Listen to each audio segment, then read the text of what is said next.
Hey, F50 Women. Thank you so much for joining us. We are here today with Holly Batty. Did I say that last?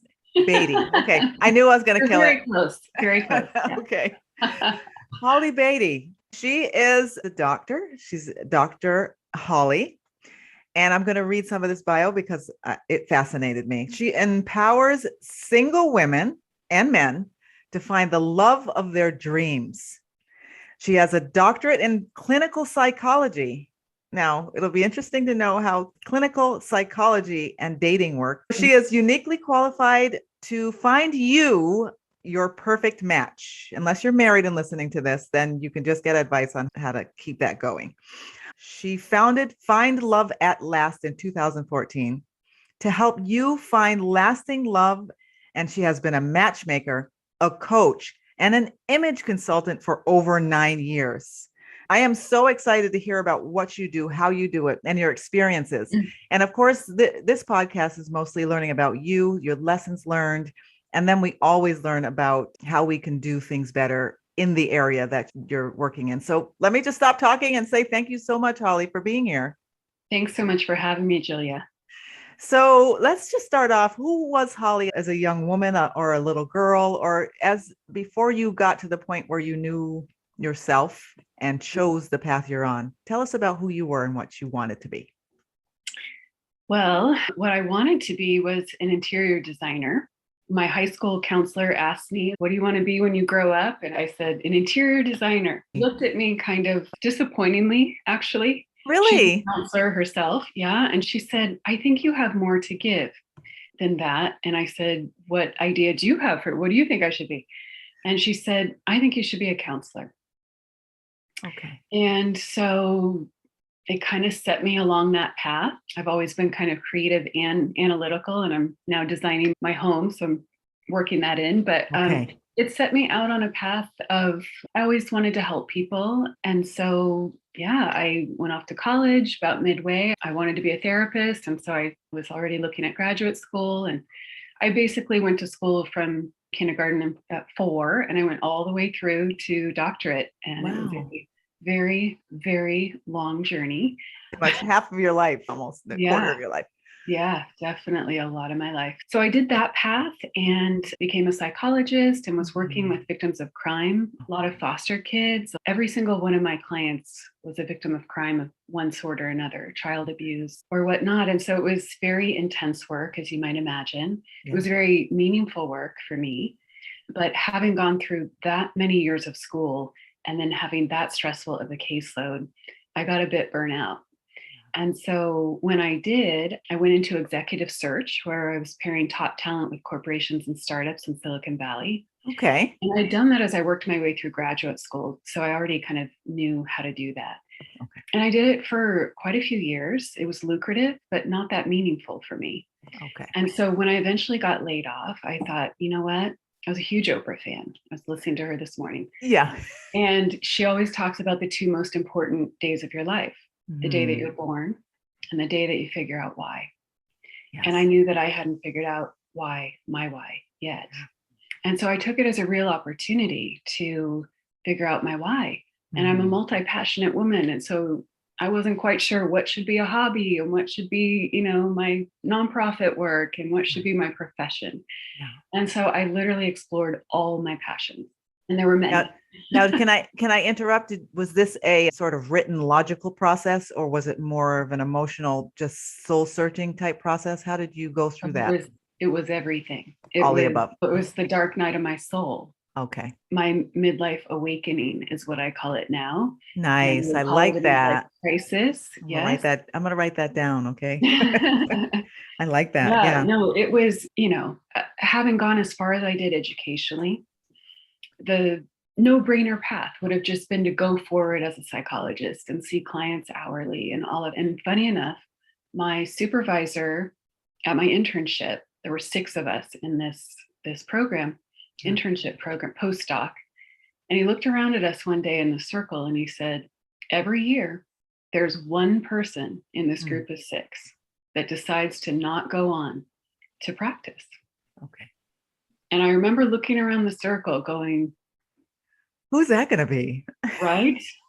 Yes. I remember thinking, who would invest this much time, money, heart, energy, soul? Who is the idiot in this group that is not going to follow through with this? You know? Right. Yes. It was me.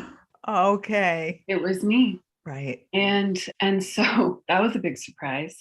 Yeah. And yet, like, my soul would not let me go down that path. It Okay. didn't tell me which path to go down, but I had to explore all my passions. And it took me to Africa, and it was an amazing journey. It was not short. Okay. I wish it had been, and I kind of wish I would have hired a coach earlier. That is my counsel to any listeners who are trying to find their purpose or trying to actualize any of your desires or goals. Like, I wish I would have expedited that path even faster because there was so much suffering for me in the not knowing. Okay. When I got back from Africa, I decided to start my business, Find Love at Last, as a dating coach, and to really help people expedite their path to love. Because, so I kind of showed you my professional journey, but my personal journey, which was also very significant in what I decided to do now, was that, finding love was my deepest desire in this life.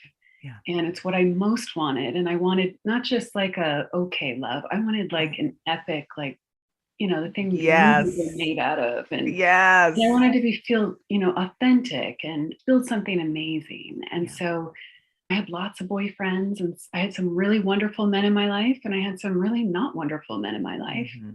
And after the last of the not so wonderful, I drew a line in the sand and I said, this far and no farther. Like, I've got to do it a different way, because I'm not doing it the way I just did it again. I'm not. And so I asked myself the hard questions. I got deeply reflective. I wrote off men, which I never, ever thought I would do. And I said, I don't know if this is for 6 weeks, 6 months, 6 years. I don't know. I don't care. I'm getting me right, because I am the common denominator in my past experiences. And I am doing everything within my power to create the dream that I want. And so that was a defining moment for me. I spent 8 months really looking within, asking the deep, reflective questions, hanging out with horses, writing poetry. It was a deeply creative and restorative time. After 8 months, I started dating my husband, and we've been together ever since. Wow. It'll be 8 years next month. So, And so in that time where you were spending it with yourself, what do you think shifted? Oh God, so much. I mean, in a nutshell, I became who I was meant to be. I decided that whatever in me had to shift so that I could actualize my dreams, I was okay with, and I was on board with. And so all of me aligned. And so much shifted. Some I decided on, and some was just kind of a manifestation, I think, of those decisions. Accepted it, and you weren't fighting it. Yeah. Now, could other people tell? Your friends, or they? Yes. Okay. Yes, for sure. Nice. I started speaking my truth and curating the people in my life, requiring that the people in my life treated me well. Along this path that you went, or in even this pocket where you really shifted, did anyone help you? Was this really self-generated reflect? Was there any help along the way? You mentioned coaches. Good question. I did those 8 months on my own. I was broke. I didn't have money for help. I'm a psychologist, so I kind of picked myself up by my bootstraps and got deeply reflective. I journaled a lot. I read a lot. I meditated. I did yoga. I had to clean up my life after that last relationship. So a lot of that was cleanup. But it was also deciding who I was going to be. And getting out of my own way and getting serious about my life, trusting myself again, keeping my commitments and promises to myself. A lot happened. And I'll tell you, month 6, for whatever reason, I felt compelled to write a poem. And I didn't really write poetry before, but I went with it. And it was really what emerged was this cathartic poem, Mm-hmm. kind of reconciling my past and why Okay. I was grateful for every moment that had come before it, even though to the world, what I had just gone through was utter hell. Okay. And I really felt deeply grateful for every single experience because it had made me into who I was. Yeah. So I wrote the poem, and it Mhm. took me 2 months to wordsmith and choose just the right word and have it articulate my experience. Yeah. What I didn't realize in that moment was that was my catharsis. That was my reconciling of the past. And that's what I needed in order to move forward. Okay. And so I didn't realize this until years later, actually. But in writing that poem, Mhm. after I finally finished it, and it felt like art, my Yeah. art. Yeah. And another thing I never did was go to a spoken word event. But Okay. for whatever reason, I felt compelled to be with deeply passionate souls Mhm. and to go to Oakland and, get up on stage, which I had a huge fear of public speaking. So all of these things were very unorthodox for me. Right. And so anyway, I found the event and I reached out to a friend who I knew I didn't want to do it alone. So I reached out to a friend who I often reached out to when I had like an extra concert ticket or something like that and I was single or whatnot. Right. And I knew he liked really creative things. So I thought, oh, he'd probably be into this. So I said, hey, I want to go to this spoken word thing. Would you like to join me? Mhm. And he always said yes. And Okay. so we met up there. And I actually never read my poem, but we had a great time. We caught up and they said, oh, we do this every month. You guys should come every month. And I looked at him and I said, we should do this every month. Mhm. And then he started inviting me to things in between. And before I Mhm. knew it, we were dating. And that's the man I eventually met. So I was going to ask how you met your husband. Yeah. It Well, I was actually some, met him in college, believe it or not. I've known him for years. yeah. You've Yeah. known him forever and now you were ready. Yes. That's And he wonderful. ready for me, Right. so the Okay. timing was finally right. Yeah. Yeah. That's so cool. Oh my Yeah. goodness. Very, very cool. So Yeah. when it comes to your work and helping to build relationships, what Mm. would be the one or two of the biggest pieces of advice you would give women when they really, really, really want to find that thing that you found where it was just not that love, that, passion, and then you just beat each other up for the next 25 years? Yeah, Yeah. definitely. I guess one of the pieces of advice I would give is one of the assignments that I got in graduate school for homework one time. Okay. And the assignment was do something different. Yes. Do something different. Because, we all know the definition of insanity, right? Doing the same thing over and over and expecting different results. Yes. And so many women, me included, wasted years and years and years with some good men, Yeah. but not the right man. Yeah. And not all good men either for me.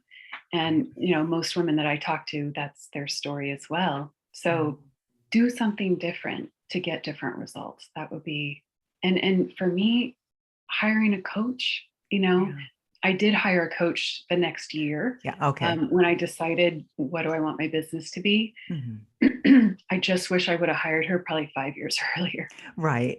So I Yeah. didn't suffer so much. And it's like, we often don't know what we don't know, Yeah. And I'm a Yeah. psychologist, for goodness sakes. And it took me a long time to figure out how to manifest my soulmate. Yeah. And so the reason that I actually do this work Mhm. is because I want to use all those years that I was learning and my education and my hard knocks education, dating rich experiences, and that of all my matchmaking and coaching clients and masterclass clients now, and help women expedite their path to love. Yeah. Because it doesn't have to take so long. And there are so many rabbit holes that we can fall down and we don't even know we're in a rabbit hole. Yeah. And so my masterclass, my Love at Last masterclass, is all about how to date to manifest not just a date, but a soulmate. Okay. And Because that it's a spiritual journey, actually. Yeah, I believe that. I Yeah. absolutely believe that. And that's one of the reasons why I did this podcast, because lessons like this, unless you go through it yourself, every generation has to keep going through the same thing. Yes. Why don't you just listen and let me help you so you don't have to end Yeah. up in Not bad just places? suffer. Yeah. Yeah, Yeah. yeah, for sure. When settling in the wrong relationship, Yeah. it can, I really think that who we choose to partner with is the most important decision we make as Mhm. women. Yes, I It believe can be that. dangerous if we make a bad decision. It Yeah. was for my mom. I grew up Mhm. in an abusive household. Yeah. And a lot of women either come from that or recreate that Yeah. or find themselves there. Yeah. And so, The lesson that you learned in school, and what was the other one? Anyway, the two things that you shared, and yeah, they're do not coming to something mind. different and hire Yeah, a coach. doing something different and hiring a coach. So other than Yeah. those things, is there Mhm. anything else you would have liked or you would think you would tell your younger self if you met her today? What would Mhm. be that one Mhm. big piece of advice you would give her? Yeah. Well, my masterclass is everything that I wished I would have known 10 years ago before meeting my husband. Okay, so there it So is. all the secrets are in there, but I will, the one thing Mm, is that I want women to know is that you mhm. have far more power than you know in Yes, dating and in manifesting the man of your dreams. yes, We all think, and a lot of women who come to me for matchmaking, we think the solution is external. I just haven't yes, found the right man. But there's the blessing of that it's somebody else that's outside of you. But the downside of that is that we have often not as much power and control over that. right. When the solution is ourselves, we have so much more control over that. And we can harness that inner power to really work in our favor and to manifest what we really want. Okay, I love that. So we're going to talk about what's next later, but let me ask, what is one book that you would advise all women to read? Mm. Ah, well, it kind of depends on where they are in their Oh, journey. okay. If you've just come off a really difficult breakup Hmm. and you're devastated and suffering, I would recommend reading Broken Open by Oh, Elizabeth Lesser. okay. I read that after my last breakup, and that created many possibilities. Okay. Yeah, that one. Now, for young women, is there an age group that you work with, or do you work with 25-year-olds? Well, usually at 25, they think they can still do it themselves. Yes. Yeah. They can do Um, everything themselves at 25. They're still in the trial and error, and some find their partner at that age, and Mhm. that's awesome. I do tend to think that we tend to choose better 30 and over, Okay. just because we know who we are then. In our 20s, we're still trying to figure it out. And if we partner with someone who doesn't know who they are yet, it's kind of a crapshoot. And Good um, point. Very good the, point. the thing to me, the scariest thing in life to me would be partnering with someone who I didn't know who they were. Yeah.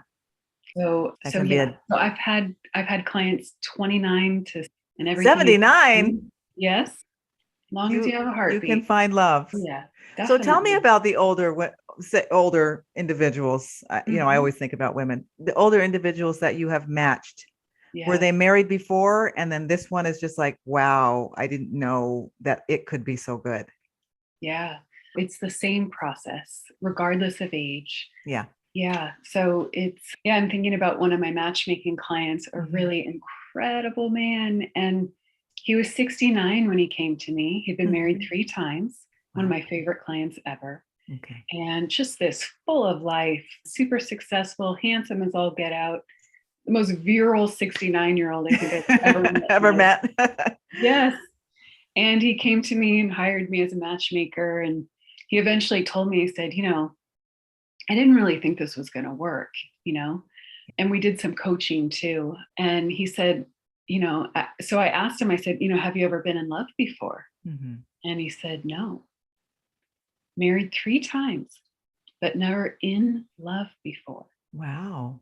So he had loved his previous wives, but never had been in love. And Wow. so I, of course, had a vision for, it's an amazing man. And it's like, why not him? Yeah. And so we worked together. And now he's in this amazing relationship with this Mm. phenomenal woman. Yeah. And they've been together over 3 years now. And he's in Okay. love for the very first time at 69. Wow. Yeah. So it's just, yeah. Incredible stuff. Incredible, Yeah. incredible stuff. Stuff we And all, at least as little girls, we all always dream about this. yes, This stuff. one of my most recent masterclass clients, she said, I have to tell you, Dr. Holly, when I hired you or when I joined the class, I was skeptical. She'd never been in love before either. And she'd had a couple of difficult relationships and marriage. Mm-hmm. And she said she ended up manifesting the love of her life in 6 weeks. Wow. She told me, she said, told her whole class, I didn't know love like this existed before. Mm. And he just took her to Europe for 3 weeks. So all of this is all generated from inside of the individual. Yes. And it changes everything. Yes. That's Yes. amazing. Your Yeah. belief is the most important piece. Yeah. Wow. And then sometimes, tweaking the strategy a bit or Right. helping to market or brand my clients in a way that they wouldn't, themselves. Okay. Okay. Tell us about, I know you talked about your masterclass, you talked about some of your clients, but tell us about what you do now, how it works. Are you in an office and people just, or a storefront, people just swing in and say, I'm ready for love? How does this all work? Yeah. Great question. Well, just like most, many businesses now, Yeah. it's all online. Yeah. So, I do Zooms and meet with prospects that way. Yeah. And my masterclass is all online. And Yeah. we have, our classes, they're all online. So okay. And that's how people tend to come to meet, to find you. And okay. Yeah, Nice.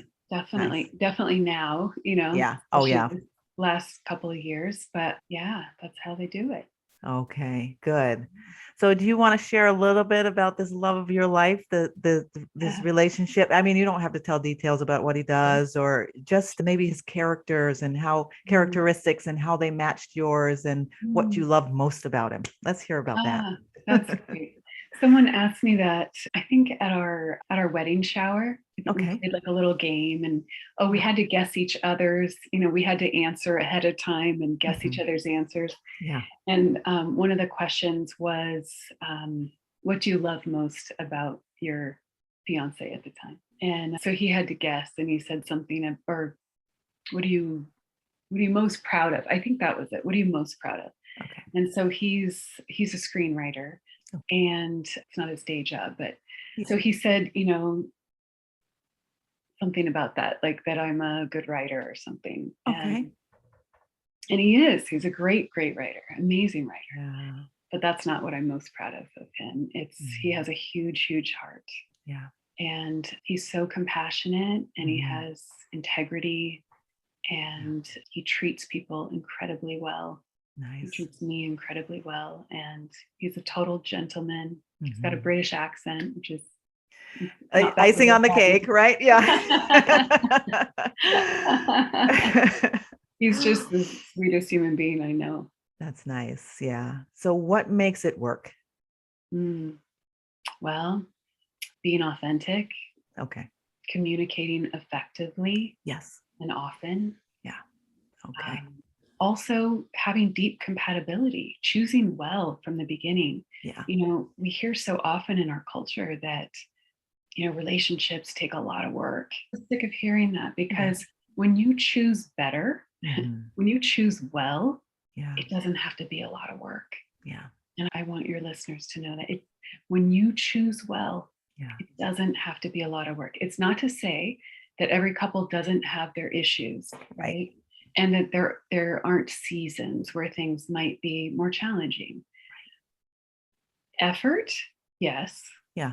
Work, mine doesn't feel like work. Okay. My best friend's marriage doesn't feel like work to them. Effort, yes. The most happily married people that I know, it doesn't take a lot of work. Yeah. Another thing I want your listeners to know is that so many women end up marrying men that they never would have thought they would have married. And they're not settling.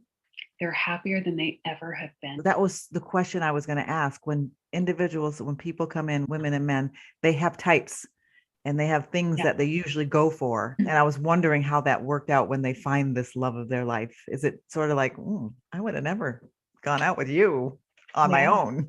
Yes, that happens often. We stand in the way of what's best for us and what we need. Yeah. So many women are thinking about what they want, but not what they need. Yeah. And we're happiest when we get what we need. And like you were saying, oftentimes don't even know what they need. Yes. Oh, very often. And the thing is, if we're not clear about what we want and need, how can the universe manifest it for us? How can we give it to you?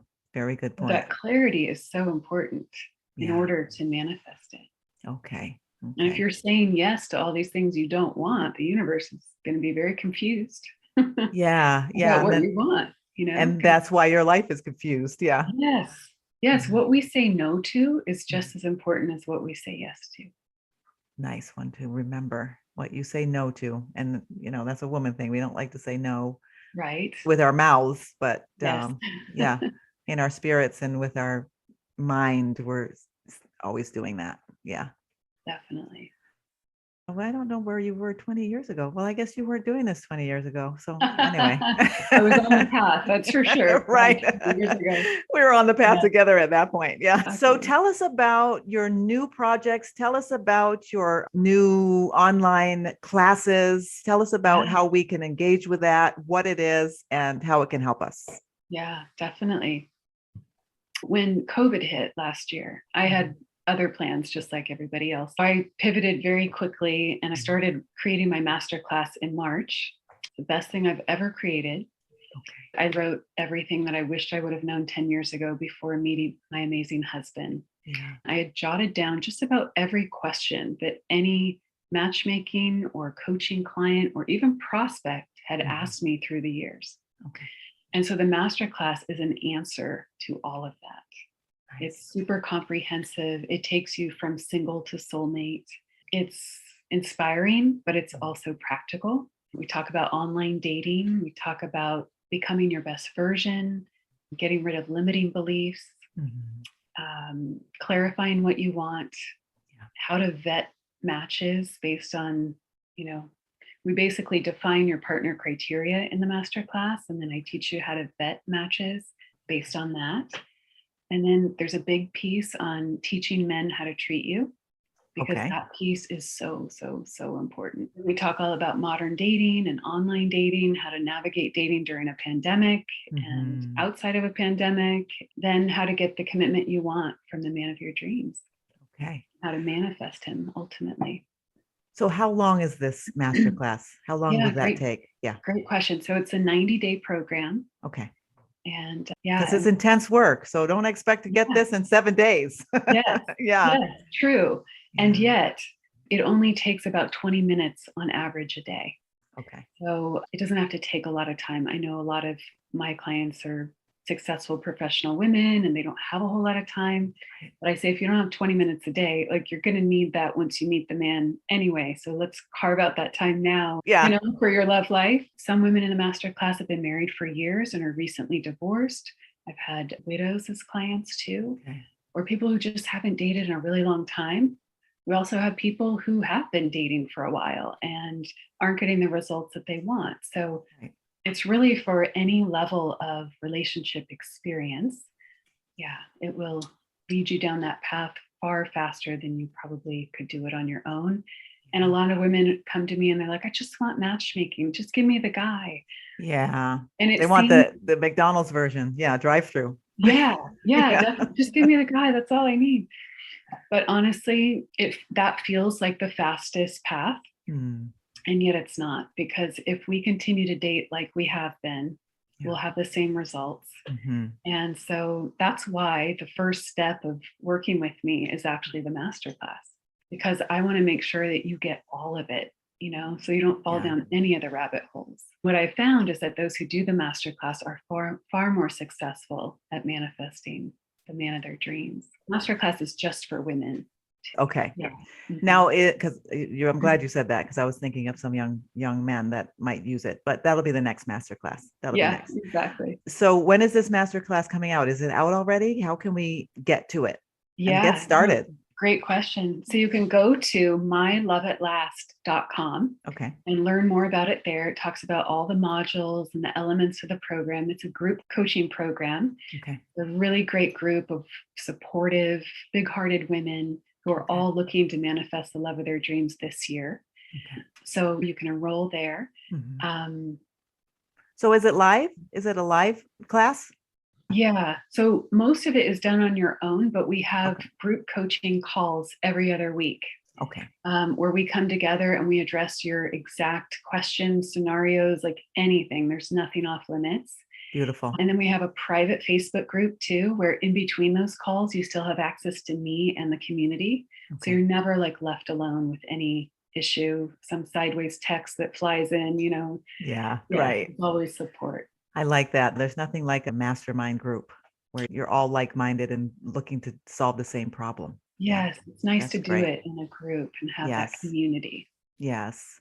Yeah. So, Holly, Yeah. one of my favorite shows that I watch, and somebody might say it's a little dysfunctional, but it's Married at First Sight. Are you familiar with that show? Yes, I have to bring it up. Yes. I have seen it. What is your opinion on this show? It's good entertainment. I don't know if it's the best way to get married, but yeah. What would you say if, okay, Holly, I've tried for years and years. I'm just going to sign up for Married at First Sight because I'm going to find my husband and I'm going to decide to just stay married. What would you say to me if I told you that? Run away. Yeah. Oh my gosh. Well, I don't know the stats on, successful marriages from that, but from the show, it would right? scare me. That's for sure. It would scare me. But essentially it's like an arranged marriage, right? So you would have to trust the people who are arranging you. And I would certainly want to know the numbers on that myself. Yeah, that would make a big difference. I am a fan of, I think far too many of us prioritize looks. Yes. In this culture. Yeah. And looks aren't sustainable, unfortunately. No. So any relationship based primarily on looks isn't sustainable. No. So, constantly people are overvaluing looks and undervaluing character. Yeah. So I'm not quite sure what the criteria are for the panel that are deciding who's going to meet. But yeah, to me, that's a very scary prospect. Yes. Putting the most important decision of your life in other people's hands is probably the scariest proposition. Yeah. And oftentimes that whole looks thing, she's not my look or he's not what I look for, it makes it not work. And sometimes you look at, I'm really understanding what you're saying, thinking back to that show, because you watch them in this new relationship and the things they do, the things they say, and then the things they're looking for. And you're like, no wonder you're not married. You don't even realize what you're doing. Yes. Yeah, definitely. I had a Masterclass client recently say to me, gosh, before your class, I was basing who I dated on looks, probably 70 or 80%. Yeah. I mean, it's not to say that looks aren't important. They're a piece of the puzzle, but so often we overvalue that. Yes. Things that really matter. Yeah, that will last. Yeah. And even the best plastic surgeons, if you watch some of the stars, they just can't help you. I'm sorry. So just one fun question. What is one thing that you have to do every day? One thing every day.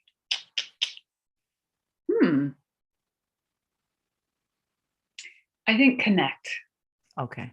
I'm a real big connector. So connecting with my husband, connecting with friends, family, my dog, which makes sense with the work that you do. Yeah. So that makes sense. Yeah. Nice. Yeah. So after this podcast, how can the audience get in touch with you? They can reach me at my website at findloveatlast.com. Mm-hmm. They can send you an email through there. I imagine you have a connect. They can. Yeah, for sure. And I'd love to extend to your listeners, the first 5 people who reach out to me, I'd be happy to offer them a dating profile review.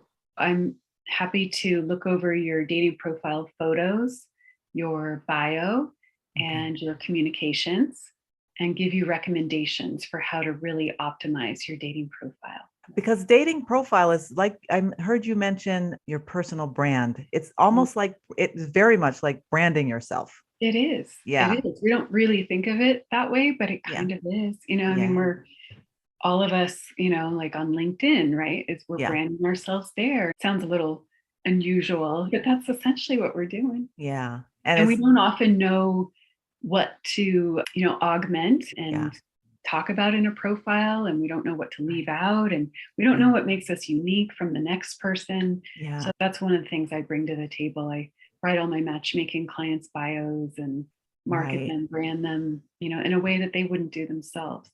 That's great, because to attract ideal partner. Yeah, exactly. Because like your training, what they're putting out there, sort of an extension of your misguided interior can't figure out how else to say it, but that's what you're going to be putting in writing, the same thing. So you're going to be attracting either nothing or the wrong something.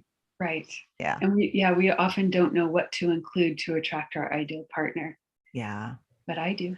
That's bad. But thank you so much for joining us. This is great. I hope everyone connects with you, because this is not my first marriage. This is my second. And I tell you what, it is not fun. It is not fun stuff to have to go through one or two or three to try to figure it out. Yes. And divorces are expensive. Yes. Expensive, financially, but also emotionally. Yes. And, isn't it just easier to get it right the first time? It is. Or the next time. Right. Even if you have to wait. Yes. For definitely. 10 years or however. I'm just telling you, I am agreeing with Holly. Just do it right the first time and wait. I waited and waited and waited. Yeah. Do you mind telling us how old you were when you got married? Let's see. I was 45. Okay. See what I'm saying? Now you could have got married at 25 or 30, and then you would have just now you'd probably. I thought I was going to, but it didn't work out. Yeah. Then you'd have half of the hair, because the podcast listeners can't see this beautiful hair she's got, but she'd have half that hair. It'd be all gray, and she'd be crinkled and wrinkled and frustrated, and definitely. I don't know, probably drinking too much. I'm exaggerating, but the stress. I certainly wouldn't have done this work, right? I mean, I was in a 8.5-year relationship in my 20s, and I was devastated when that broke up. And had that not broken up though, that relationship, I never would have been single. Yeah. And because I was never really single before that, I was in a relationship before that too. Had I not given myself the gift of being single and the adventure and all that came, I wouldn't know how to guide my clients now. So everything happens for a reason, and you don't always know it in the moment, but you will. Do you talk about, you mentioned it, so you opened the door. Do you talk about the gift of being single with women? Is that something that you share, or even I would encourage you maybe one day to share it, because single seems like purgatory or death or misery to some people. Yes.